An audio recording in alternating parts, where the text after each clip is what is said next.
From archaic translation by H.T. Francis and R.A. Neil. Jataka number 354. Uraga Jataka. Man quits his mortal frame, etc. This story the master, while living at Jetavana monastery, told concerning a landowner whose son had died. The introductory story is just the same as that of the man who lost both his wife and father. Here too the master in the same way went to the man's house, and after saluting him as he was seated, asked him saying, "I ask, sir, are you grieving?" And on his replying, "Yes, reverend sir.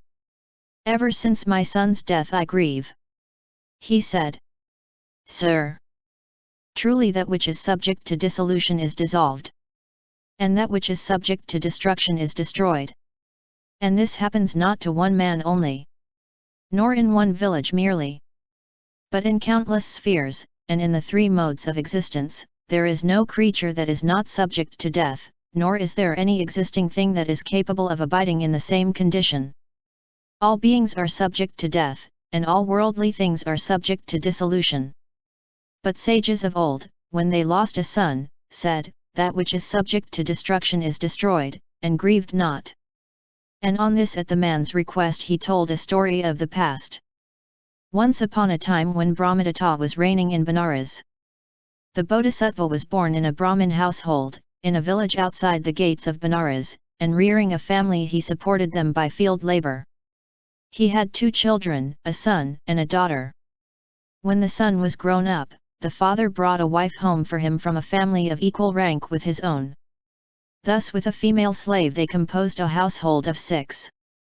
The Bodhisattva and his wife, the son and daughter, the daughter-in-law and the female slave. They lived happily and affectionately together.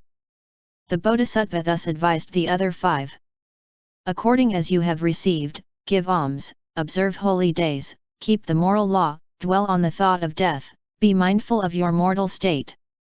For in the case of beings like ourselves, death is certain, life uncertain. All existing things are transitory and subject to decay. Therefore pay attention to your ways day and night." They readily accepted his teaching and lived earnestly on the thought of death. Now one day the Bodhisattva went with his son to plough his field. The son gathered together the rubbish and set fire to it. Not far from where he was, lived a snake in an anthill. The smoke hurt the snake's eyes. Coming out from his hole in a rage, it thought, "This is all due to that fellow," and fastening upon him with its 4 teeth it bit him. The youth fell down dead. The Bodhisattva on seeing him fall, left his oxen and came to him, and finding that he was dead, he took him up and laid him at the foot of a certain tree, and covering him up with a cloak, he neither wept nor mourned. He said, "That which is subject to dissolution is dissolved, and that which is subject to death is dead. All worldly existences are transitory and liable to death." And recognizing the transitory nature of things he went on with his ploughing. Seeing a neighbor pass close by the field, he asked, "Friend, are you going home?" And on his answering yes, he said, "Please then to go to our house and say to the mistress, you are not today as formerly to bring food for 2, but to bring it for 1 only. And until now the female slave alone has brought the food, but today all 4 of you are to put on clean garments, and to come with perfumes and flowers in your hands." "All right," he said, and went and spoke these very words to the Brahmin's wife. She asked, "By whom, sir, was this message given?" "By the Brahmin, lady," he replied. Then she understood that her son was dead. But she did not so much as tremble. Thus showing perfect self-control, and wearing white garments and with perfumes and flowers in her hand, she asked them to bring food, and accompanied the other members of the family to the field. But no one of them all either shed a tear or made crying. The Bodhisattva, still sitting in the shade where the youth lay, ate his food. And when his meal was finished, they all took up firewood and lifting the body onto the funeral pile, they made offerings of perfumes and flowers, and then set fire to it. But not a single tear was shed by anyone. All were living on the thought of death. Such was the effect of their virtue that the throne of Sakka manifested signs of heat. Sakka said, "Who, I wonder, is anxious to bring me down from my throne? And with insight he discovered that the heat was due to the force of virtue existing in these people. And being highly pleased he said, I must go to them and utter a loud cry of teachings like the roaring of a lion, and immediately afterwards fill their living place with the 7 treasures. And going there in haste he stood by the side of the funeral pyre and said, What are you doing? We are burning the body of a man, my lord. It is no man that you are burning, he said. I think you are roasting the flesh of some beast that you have killed. Not so, my lord, they said. It is merely the body of a man that we are burning. Then he said, It must have been some enemy. The Bodhisattva said, It is our own true son, and no enemy, then he could not have been dear as a son to you. He was very dear, my lord. Then why do you not weep? Then the Bodhisattva, to explain the reason why he did not weep, uttered the first stanza. Man quits his mortal frame, when joy in life is past, even as a snake is accustomed its worn-out snakeskin to throw. No friend's mourn can touch the ashes of the dead. Why should I grieve? He travels the way he had to walk.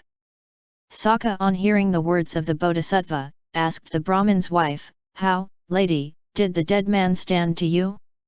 I sheltered him 10 months in my womb, and suckled him at my breast, and directed the movements of his hands and feet, and he was my grown-up son, my lord. Granted, lady, that a father from the nature of a man may not weep, a mother's heart surely is tender. Why then do you not weep?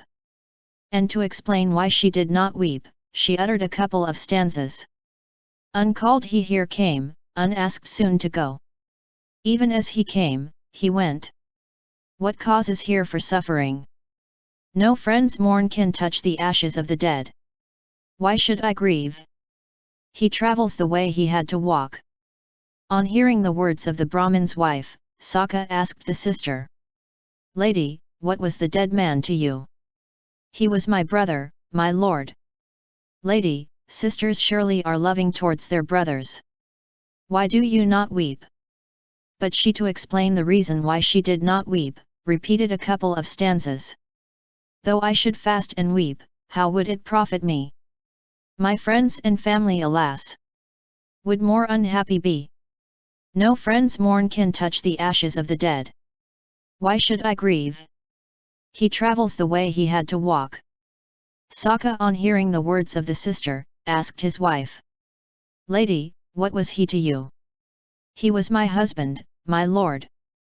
Women surely, when a husband dies, as widows are helpless. Why do you not weep? But she, to explain the reason why she did not weep, uttered 2 stanzas. As children cry in vain to grasp the moon above, so mortals idly mourn the loss of those they love. No friend's mourn can touch the ashes of the dead. Why should I grieve? He travels the way he had to walk. Sakka, on hearing the words of the wife, asked the maidservant, saying, Woman, what was he to you? He was my master, my lord. No doubt you must have been abused and beaten and oppressed by him, and therefore, thinking he is happily dead, you weep not. Speak not so, my lord. This does not suit his case. My young master was full of long-suffering and love and pity for me, and was as a raised child to me. Then why do you not weep? And she, to explain why she did not weep, uttered a couple of stanzas. A broken pot of earth, ah! Who can piece again? So too to mourn the dead is nothing but labor vain. No friend's mourn can touch the ashes of the dead. Why should I grieve? He travels the way he had to walk.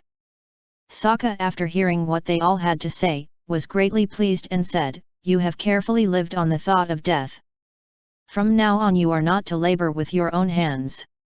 I am Sakka, King of Heaven. I will create the 7 treasures in countless abundance in your house. You are to give alms, to keep the moral law, to observe holy days, and to pay attention to your ways. And thus advising them, he filled their house with countless wealth, and so parted from them. The master, having finished his exposition of the Dhamma, explained the truths and identified the birth. At the conclusion of the truths the landowner attained the fruit of the first path. At that time Jatara was the female slave, Uppalavana the daughter, Rahul the son, Kema the mother, and I myself was the Brahmin. Source. Adapted from archaic translation by H.T. Francis and R.A. Neil. Jataka number 355. Ghata Jataka. While others weep, etc. This story the master, living at Jetavana monastery, told concerning a minister of the king of Kosala. The introductory story is identical with one already given.